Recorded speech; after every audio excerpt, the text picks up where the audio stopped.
Be me, 34-year-old corporate strategy consultant at a prestigious firm in Seattle, engaged to Vincent for 8 months now, together for 3 years total.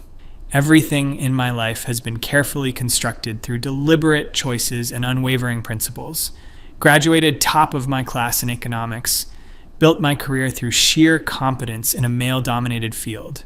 Vincent is a software architect, makes good money, respects my career, supports my ambitions. We met at a mutual friend's dinner party where I initially dismissed him as another tech bro. He proved different, though. Actually listened when I talked, read the books I recommended, seemed genuinely committed to growth. The relationship worked because he understood that I wasn't going to compromise my values for anyone. I've always been clear about who I am and what I believe. Recently, I've been doing a lot of reading and thinking about the intersection of intimate relationships and systemic power dynamics. Something has been bothering me for months. This nagging feeling that even in our progressive relationship, there are structures of oppression I've been unconsciously participating in. Vincent and I have a healthy, intimate life, or so I thought. But I started noticing patterns, the way certain expectations existed, the unspoken assumptions about availability and obligation. Even in the most egalitarian relationship, I realized there are frameworks of patriarchal conditioning. Last Tuesday evening, I decided it was time to have a serious conversation about this. We're sitting in our apartment, the one we've been sharing for the past year, with its carefully curated modern furniture and the artwork we picked out together. Vincent is on the couch, reading a technical manual for some new framework his team is implementing. I'm reviewing a presentation for a client meeting, but my mind keeps drifting to the conversation I need to initiate. Vincent, we need to talk about something important, I say, closing my laptop with purpose. He looks up immediately, setting his book aside, giving me his full attention like he always does. Of course, what's on your mind? He asks, and I can see he's genuinely open and ready to listen. This is one of the things I've always appreciated about him, his willingness to engage in difficult conversations. I've been thinking a lot about the structure of our relationship, and specifically about the intimate aspects of it. I begin. I watch his face carefully. He looks curious, but not defensive, just attentive. I've come to realize that even in relationships like ours, where we're both committed to equality, there are still embedded patriarchal expectations around physical intimacy. Vincent nods slowly. Okay, I'm listening. What specifically are you concerned about? The entire framework of expected sexual availability within romantic relationships is rooted in patriarchal ownership concepts, I explain, feeling the clarity of my analysis. Even when both partners want to be equal, there's this underlying assumption that being in a relationship means consenting to an ongoing, intimate arrangement. I see, Vincent says, his expression thoughtful. Are you saying you feel pressured in our relationship? It's not about feeling pressured by you specifically, I clarify. It's about recognizing that the entire structure is problematic. The idea that romantic commitment includes an implicit ongoing consent to physical intimacy is fundamentally a patriarchal construction. Vincent shifts on the couch, his body language still open, but I can see he's processing this carefully. What would a non-patriarchal approach look like to you? He asks. This is why I chose him. He asks questions instead of getting defensive. I think we need to deconstruct the assumption entirely, I say, warming to the topic now. Intimacy should be completely divorced from relationship status. It should be an independent choice every single time without any expectations whatsoever. Isn't that already how consent works, though? Vincent asks. Every time should be a mutual choice. In theory, yes, but in practice there are expectations, I counter. If we go weeks without intimacy, there's a tension, an unspoken question about why, an assumption that something is wrong. That expectation itself is the problem. It's a patriarchal residue. Vincent is quiet for a long moment, really thinking about this. So, what are you proposing specifically for us? He finally asks. I think we should eliminate the expectation entirely, I say, feeling confident in my analysis. We should approach our relationship as a partnership of equals that doesn't include any assumptions about physical intimacy. if it happens, it should be completely spontaneous and free from any framework of expectation or obligation. I can see Vincent processing this. His face is hard to read. And you think this would make our relationship more equal? He asks. I think it would make our relationship actually equal, I respond. Right now, even with all our progressive values, we're still operating within a patriarchal template. I need you to understand this isn't about you personally. It's about dismantling oppressive structures even in our most intimate spaces. Vincent nods slowly. I appreciate you sharing this with me. This is clearly something you've thought about deeply. Can I have some time to process this? He asks. Of course, I say, feeling good about how the conversation went. I know it's a big shift in thinking. Over the next few days, Vincent is quieter than usual, clearly thinking through what we discussed. I give him space, understanding that unlearning patriarchal conditioning takes time. I'm actually proud of myself for having the courage to address this. At work, I'm leading a major project to restructure our client engagement model. My team is mostly men, which has never intimidated me. I've always known I was smarter and more strategic than most of them. There's David, who's been with the firm for a decade and clearly resents that I was brought in above him. There's young Trevor, who tries too hard to impress everyone. And there's Ramon, who's actually competent but lacks the strategic vision to lead. I'm in a meeting presenting my restructuring proposal to the senior partners.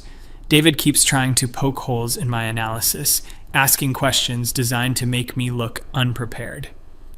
The revenue projections seem optimistic, he says.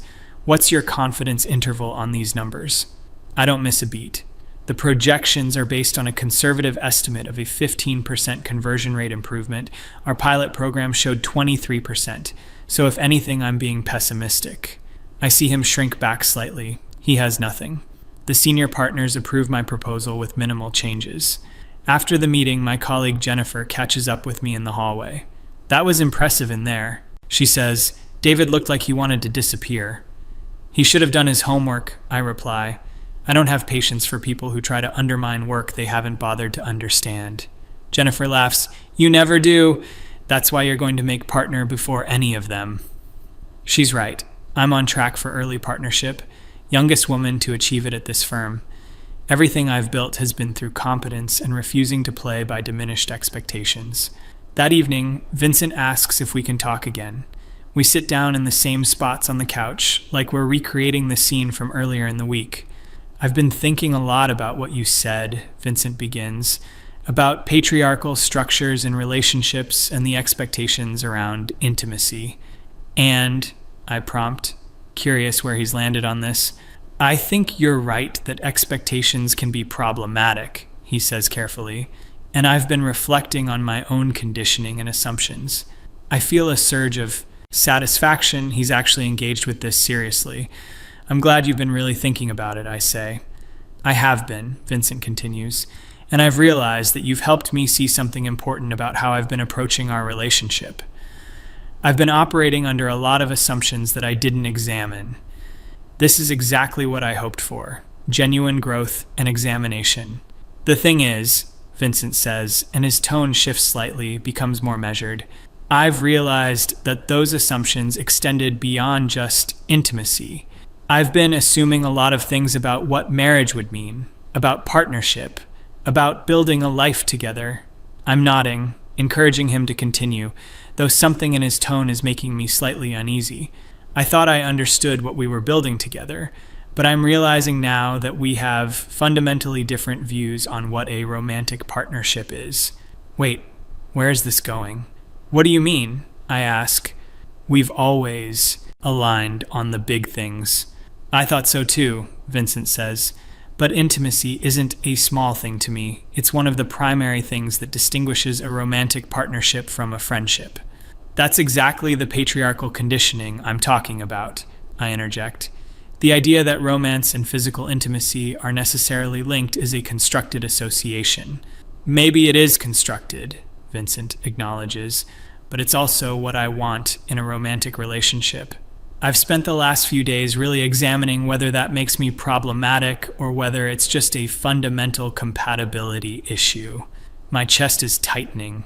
This isn't going the direction I expected.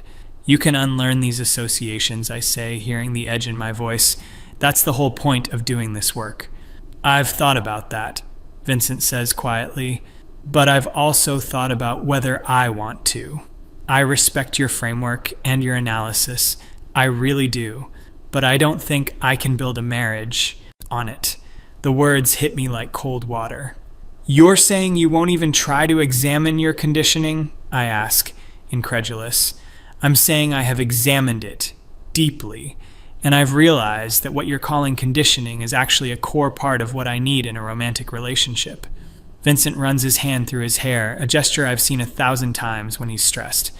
I love you, he says, but I don't think I can marry someone who views intimacy as a patriarchal imposition. That's not fair, I say, feeling panic rising. You're reducing my entire argument to a caricature. I'm not trying to, Vincent says. I'm trying to be honest about what I need and what I think we're compatible on. We can work through this, I insist. You just need more time to understand the theory.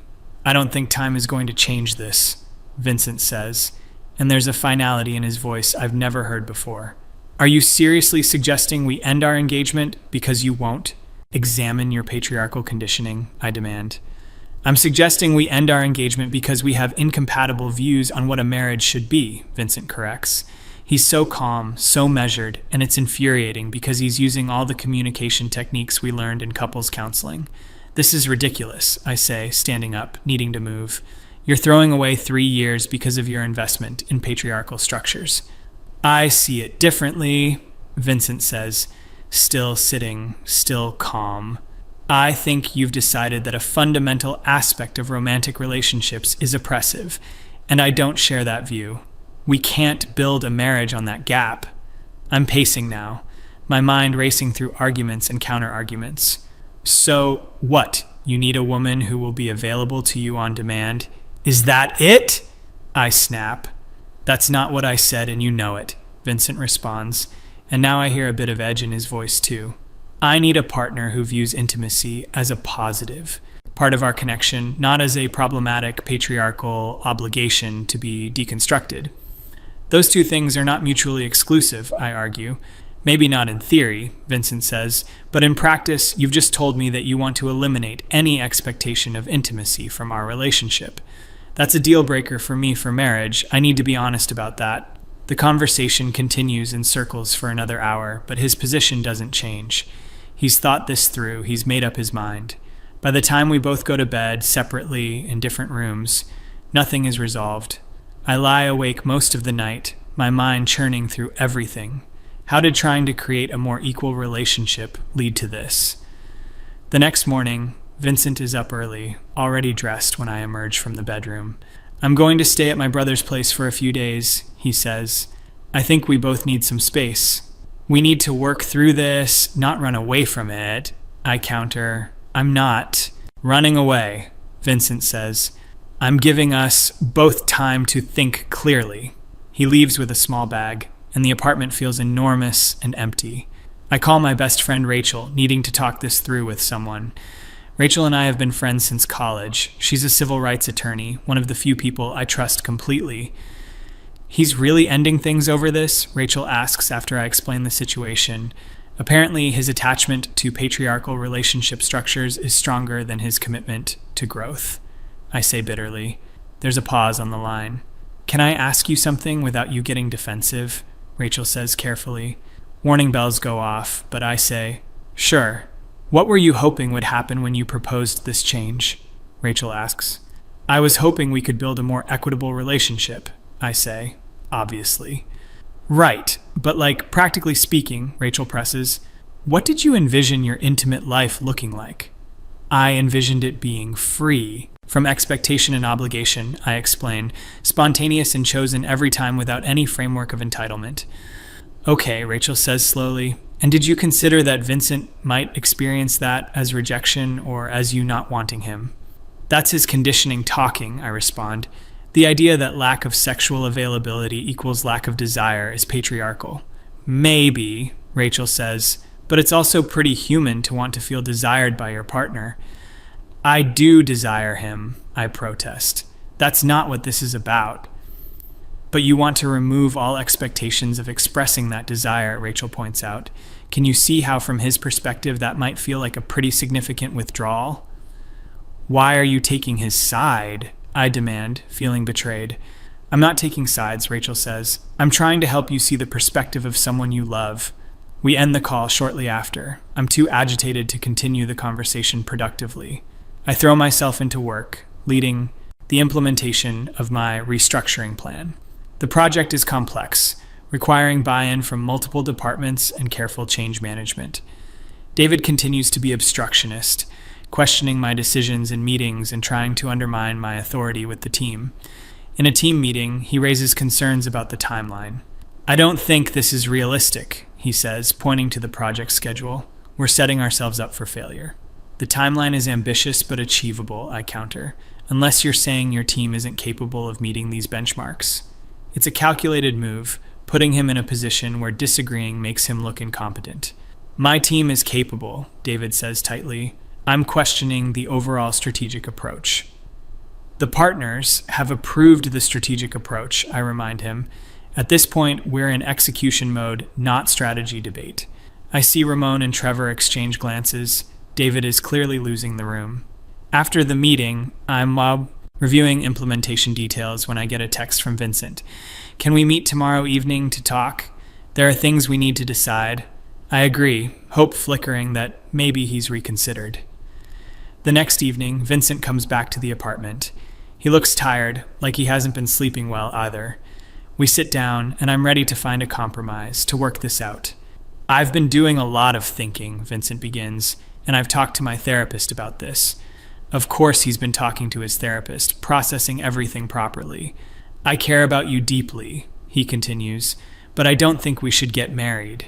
Even though I've been bracing for this, hearing him say it definitively makes my stomach drop.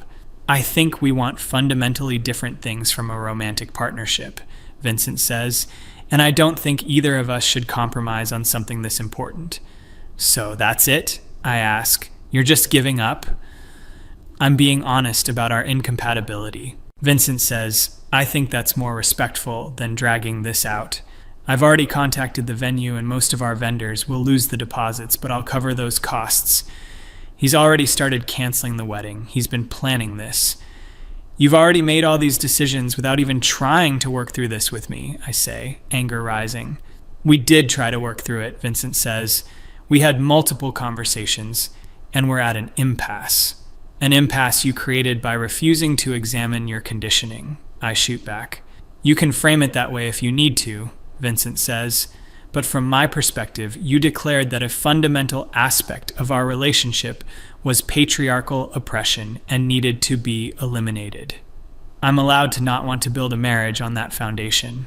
The conversation goes in circles again, but the outcome is the same. Vincent starts moving his things out over the next week. We'll need to deal with the lease and the shared belongings, all the practical unraveling of a shared life. I tell people at work that the wedding is off, keeping it brief and professional. Jennifer is sympathetic. I'm so sorry. Are you okay? I'm fine, I say. It's better to figure out incompatibilities before marriage than after. I mostly believe this, or I'm trying to. What bothers me most is the feeling that I was right about the analysis, but somehow ended up losing everything.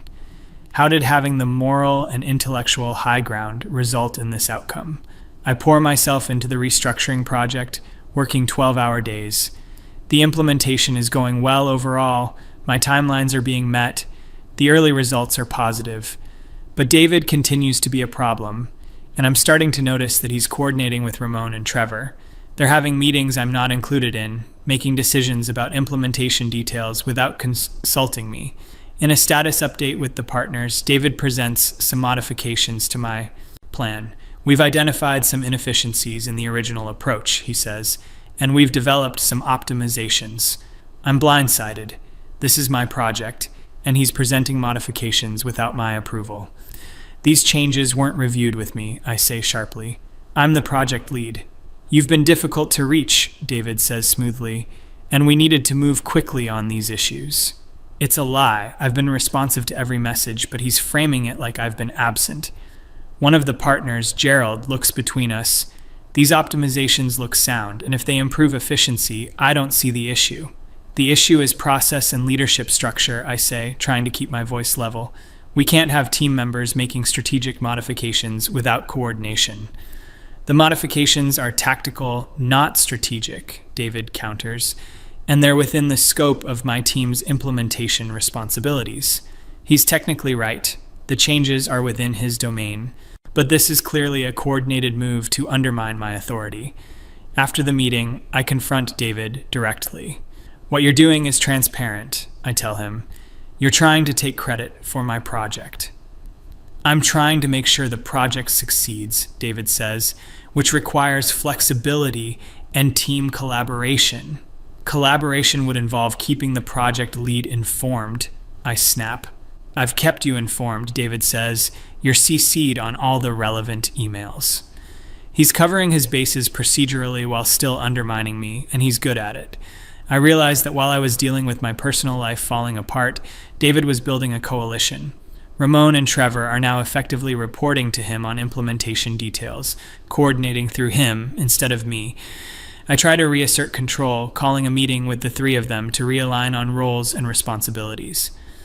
There seems to be some confusion about decision-making authority, I begin. I don't think there's confusion, David says. I think there's been an evolution in how we're collaborating as the project has moved from planning to execution. An evolution that happened without any discussion with the project lead, I counter. We've been having daily stand-ups, Ramon offers. You're welcome to join them. We sent you the calendar invites. I check my calendar. He's right. There are invites, but they're scheduled for 7 a.m. before I typically start my day. It's technically inclusive while being practically exclusive. The issue isn't access to meetings, I say. The issue is strategic modifications being made without appropriate review. I'm happy to review any decisions you think need your input, David says with exaggerated courtesy. Just send me a list of what needs your approval and we'll route everything through you. It's a trap. If I list specific things, I'm micromanaging. If I don't, they'll continue making decisions without me. These men have played this game before. They know exactly what they're doing. I try escalating to Gerald, requesting a meeting to discuss project governance. I'm concerned that the implementation team has started operating independently of the strategic framework, I tell him. David gave me the impression that you've been somewhat disconnected from the day-to-day, Gerald says. That's not accurate, I respond. I've been fully engaged, but there are coordination issues. Look, Gerald says, leaning back in his chair, the project is performing well, the metrics are good, the client is happy. If there are personality conflicts on the team, I need you to manage those. That's part of leadership. He's putting this on me, framing it as a personality issue rather than a structural problem. This isn't about personality, I insist. This is about maintaining strategic coherence. Then maintain it, Gerald says. You're the project lead, but my authority has been eroded, and everyone knows it. David and his coalition have positioned themselves as the executors while framing me as the theorist who's lost touch with practical implementation. In meetings with the client, David increasingly takes the lead on presenting updates. He's smooth and confident, presenting our progress while subtly positioning himself as the driving force. I try to reestablish my presence, but I'm aware of how it looks, like I'm competing for credit rather than leading.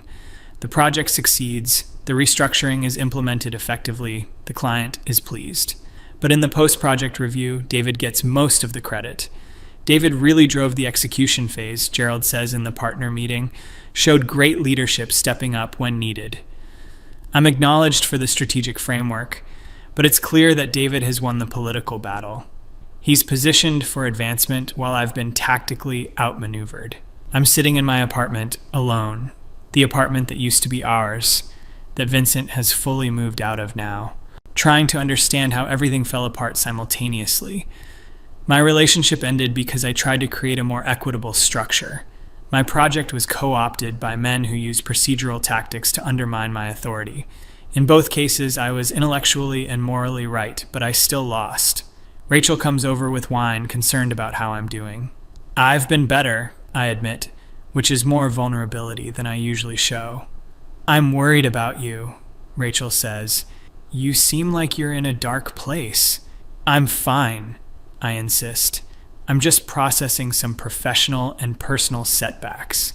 The thing with Vincent really hurt you, Rachel observes. I can see it. He chose patriarchal conditioning over growth, I say. That's his limitation, not mine. Do you really believe that? Rachel asks gently. What else am I supposed to believe? I snap. That I should have just accepted his framework of relationship expectations? I think you could believe that two people can have different needs and neither is wrong, Rachel suggests. But his needs were rooted in problematic structures, I argue. Maybe, Rachel says, or maybe intimacy just means different things to different people and that's okay. You sound like you're saying I should have compromised my principles, I say coldly. I'm saying that principles are important, but so are relationships, Rachel responds. And sometimes the application of a principle can be more complicated than the principle itself. I don't want to hear this. I don't want to examine the possibility that I was wrong. Because if I was wrong about Vincent, what does that mean about everything else? After Rachel leaves, I'm alone with my thoughts again. I keep replaying the conversation where I first raised the issue with Vincent. I was so certain of my analysis, so confident that I was identifying a real problem. And maybe I was identifying something real, but maybe my solution was wrong. Or maybe Vincent just wasn't evolved enough to understand. That's possible too. I don't know anymore, and the uncertainty is worse than anything. At work, I'm assigned to a new project. Smaller scope, less visibility. It's clear that my trajectory has been affected by what happened with the restructuring. David is leading the next major initiative, the position that should have been mine. I watch him in meetings, seeing the strategies I would have used, the arguments I would have made. He's competent enough, but not more competent than me. He just played the political game better, built alliances, made himself indispensable to the right people. I was so focused on being right that I didn't see the coalition building against me. Just like I was so focused on being right with Vincent that I didn't see him pulling away. One evening, I'm working late in the office. Most people have gone home. Trevor is still there, working on something at his desk. On impulse, I walk over to him. Can I ask you something? I say. He looks up, surprised. Sure. The restructuring project, I begin. When did you start coordinating with David instead of me? Trevor looks uncomfortable. I don't know if I'd characterize it like that. I'm not trying to put you on the spot, I say. I'm genuinely trying to understand what happened. He's quiet for a moment, then says, David started pulling me into meetings about a month into implementation. He positioned it as helping you with the workload, making sure execution details didn't bottleneck with you. And you didn't think to check with me about that? I ask. Honestly? Trevor says, you seemed pretty distracted and David seemed to have a clear handle on things. It seemed like a reasonable distribution of work. Distracted, he saw me as distracted during the period when my engagement was falling apart.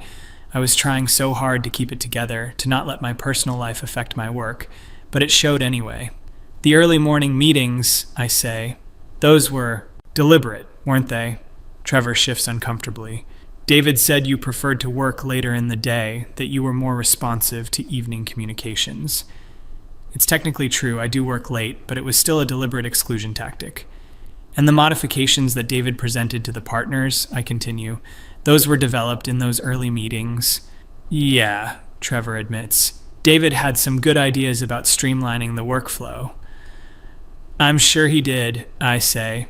Thanks for being honest with me. I walk back to my office, understanding exactly how I was outplayed. David identified a moment of vulnerability, positioned himself as helpful rather than competitive, and built a shadow structure that gradually replaced my authority. It was strategic and effective, and I didn't see it coming because I was too caught up in my personal crisis. The realization that follows is worse. I created my own personal crisis. I initiated the conversation with Vincent that led to our breakup. I was the one who decided that our intimate life was a problem that needed to be deconstructed. Vincent was happy, we were happy, and I decided it wasn't good enough because it didn't align with my theoretical framework. I sit in my office, staring at my computer screen, feeling something crack inside. What if I was wrong? What if my analysis was academically interesting but practically destructive? What if I destroyed my own relationship in service to a principle that mattered more to me than the actual human being I loved? The thought is unbearable, but once it's there, I can't unthink it. I text Vincent, "Can we talk?" He responds the next day, "I'm not sure that's a good idea." I push, "Please, I need to talk to you." He agrees to meet for coffee, neutral territory. When I see him, he looks good, healthy, like the separation has been good for him. That hurts more than I expected. "Thanks for meeting me," I say as we sit down. "Of course," Vincent says. "How are you?" "Doing. I've been thinking a lot about our last conversations," I begin, "about what I said about intimacy and expectations." Vincent waits, not offering anything. "I think I might have been wrong," I say, the words feeling like glass in my throat. "About what specifically?" Vincent asks carefully. "About applying a theoretical framework to our relationship without considering what we actually had," I say. I was so focused on identifying patriarchal structures that I didn't stop to ask if those structures were actually causing problems for us. Vincent is quiet, listening. "We were happy," I continue. "I was happy, and I decided that wasn't enough because it didn't conform to my analysis of how things should be." "I appreciate you saying that," Vincent says finally. "That takes a lot of self-awareness." "Does it change anything?" I ask, hearing the hope in my own voice. Vincent looks at me with something like sadness. "I don't think it does." The hope dies as quickly as it appeared. "The thing is," Vincent says gently, "even if you see it differently now, I spent weeks watching you analyze and deconstruct our relationship. I saw how you looked at our intimacy, like it was a problem to be solved rather than something we shared. I can't unsee that, and I can't build a marriage wondering when the next aspect of our life will be deconstructed. But I'm telling you, I was wrong," I insist. "Maybe," Vincent says, "or maybe you'll decide in a few months that you were right the first time and this is just a moment of doubt. I don't have confidence that your framework has changed. I think you've just realized that it had consequences you didn't want." He's right, and I know he's right, but I don't want him to be right. "What if I can change?" I ask. "I think you probably will change," Vincent says. "I think you'll grow and evolve, and I genuinely hope you find what you're looking for. But I don't think we're compatible for marriage. I didn't think so a month ago, and I still don't think so now." We talk for a while longer, but it's really just the denouement of something that's already over. When we part ways, it's with a finality that feels different from before. Before there was anger and accusation, now there's just sad acceptance. I walk back to my car and sit in it for a long time before I can drive. I've lost him, really lost him, not because of patriarchy or oppression, but because of my own choices. At work, I continue on the smaller project, doing good work, but without the visibility and trajectory I had before. David's project is successful. He's building his reputation while mine stagnates. I'm competent enough that I'm not in danger of losing my job, but the partnership track that seemed inevitable now seems unlikely. Months pass. The acute pain of the breakup fades into a dull ache. I date sporadically, but I find myself either over-explaining my principles and watching men's eyes glaze over, or hiding my principles and feeling like I'm being dishonest about who I am. Neither approach leads to anything substantial. Rachel and I have dinner. She's one of the few constants in my life. "I've been thinking about what happened with Vincent," I tell her. "Yeah," she prompts. "I think I confused being right with being wise," I say. "I was right that there are patriarchal structures embedded in relationship expectations. That's analytically true. But I wasn't wise about what to do with that truth. I treated my relationship like a theoretical problem instead of a living thing with a real person I loved." "That's pretty insightful," Rachel says. "What are you going to do with that insight?" "I don't know," I admit. "I can't undo what happened, and I don't even know if I would because I'm still not sure where the line is. Between principles and pragmatism, between refusing to compromise my values and being so rigid that I destroy everything good in my life." Rachel considers this. "Maybe the line is different in different situations. Maybe it's not about finding one rule, but about developing judgment." "I'm not good at that kind of ambiguity," I say. "I know," Rachel says with affection, "but maybe that's the growth opportunity." I think about this conversation a lot in the following weeks, about the difference between being right and being wise, about the way I approached Vincent with my analysis, so certain that I was identifying a problem, never stopping to ask if he experienced it as a problem, or if I was creating a problem by insisting one existed. At work, I noticed similar patterns in how I approach strategy. I'm good at identifying inefficiencies and structural issues, but I'm less good at building coalitions and bringing people along. I see problems and I want to fix them immediately, forcefully, without much patience for resistance. David succeeds not because he's smarter, but because he's better at making people feel included in solutions. He builds buy-in where I build resentment, even when my solutions are objectively better. It's a bitter pill to swallow, understanding that being right isn't enough, that in both love and work, how you navigate being right matters as much as being right. I'm sitting alone in my apartment on what would have been my wedding day. I didn't think I would remember the date, but of course I do.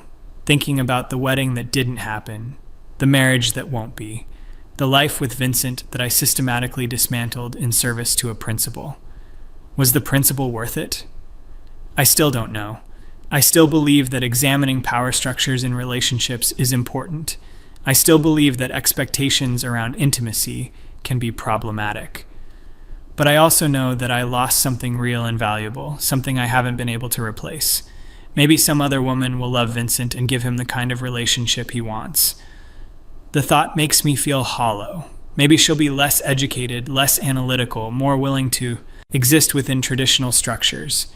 Or maybe she'll just be wiser than me, able to hold principles without wielding them like weapons. I don't cry. I'm not much of a crier, but I feel the weight of all of it. The relationship I ended, the career trajectory I lost, the certainty I used to have about everything. I used to know exactly who I was and what I stood for. Now I'm less certain about everything except that certainty itself might have been the problem. My phone buzzes. It's a message from work. David's project has been selected for a major industry award. The firm is putting together a celebration. Everyone is invited. I'll go because not going would be noticed, would be seen as bitter. I'll congratulate David because that's what professionals do. And I'll watch him succeed where I should have succeeded, understanding exactly how and why it happened. Understanding that I was outmaneuvered not through any grand injustice, but through simple tactical superiority. He played the game better than me while I was too busy being right to notice I was losing. Just like Vincent made the tactical decision to leave before I could deconstruct our entire relationship into nothing. I thought my moral clarity gave me an advantage, but it turned out to be a vulnerability. People who are certain they're right don't watch for threats, don't build defenses, don't compromise. They just push forward, assuming their rightness will be its own justification, until they're alone, passed over, wondering how everyone else failed to see what was so obvious. I'm lying in bed that night, unable to sleep, replaying everything. The look on Vincent's face when I first explained my theory about intimacy. He was trying so hard to understand, to engage with my ideas, and I mistook his engagement for agreement, his love for pliability. I thought I was educating him, helping him grow, when really I was dismantling the foundation of our relationship. And he let me do it, listened patiently, considered it seriously, then made the rational decision to leave before I could finish deconstructing us into nothing. It was smart, actually, smarter than I gave him credit for. I was so focused on the intellectual content of our discussions that I missed the metagame he was playing. He was evaluating compatibility while I was trying to win an argument. Same thing happened with David and the project. I was focused on being right about the strategy, while he was playing a different game entirely, building relationships, creating dependencies, positioning himself as indispensable. When I finally noticed, it was too late. The coalition was built. My authority was undermined. And the most bitter part is that I can see it all so clearly now, in retrospect. I can analyze exactly how I was outmaneuvered, can identify each tactical error I made, but that clarity doesn't change anything. Doesn't undo any of it. It just means I get to fully understand my own defeat, which might be worse than losing while still thinking you were right. I wonder sometimes if Vincent thinks about me, if he ever doubts his decision, or if he's moved on completely, happy that he escaped before I could reduce our entire relationship to a theoretical exercise. I wonder if David knows how deliberately he undermined me, or if he just followed his instincts for political maneuvering. I wonder if anyone else sees the patterns I see, or if I'm the only one analyzing everything to death. Maybe that's the real problem, the analysis itself. Maybe normal people just live their lives without constantly examining the structures and power dynamics. Maybe that's why they're happier, why they build things instead of deconstructing them. But I don't know how to be that person, how to turn off the part of my brain that sees systems and wants to optimize them. Even now, even after everything, I'm analyzing my own failure, looking for the lesson, the framework, the principle I can extract from this experience. Instead of just feeling it, just accepting that I fucked up and lost things that mattered. Rachel would tell me I'm overthinking it, that I need to just feel my feelings. Vincent would probably agree, would say something gentle about how not everything needs to be solved or understood, but they're both talking about a version of me that doesn't exist. I am someone who overthinks, who analyzes, who needs frameworks and principles. The question is whether I can be that person without destroying everything around me, whether I can hold my convictions without wielding them as weapons, whether I can be right without needing everyone else to acknowledge it. I don't have answers to these questions. I just have the wreckage of what I've lost and the clarity of understanding exactly how I lost it, which has to count for something, even if I'm not sure what, even if it doesn't bring back Vincent or restore my career trajectory. Even if all it does is make me slightly wiser and significantly more alone. Maybe that's the trade-off. Maybe wisdom is just the consolation prize for experience. Maybe I'll use this understanding to build something better in the future. Or maybe I'll just keep making the same mistakes with better self-awareness. Either way, I'm here, in this apartment, on what should have been my wedding day, understanding that I valued being right more than being happy, and having to live with the consequences of that choice, which feels less like a moral victory and more like just being wrong in a different way.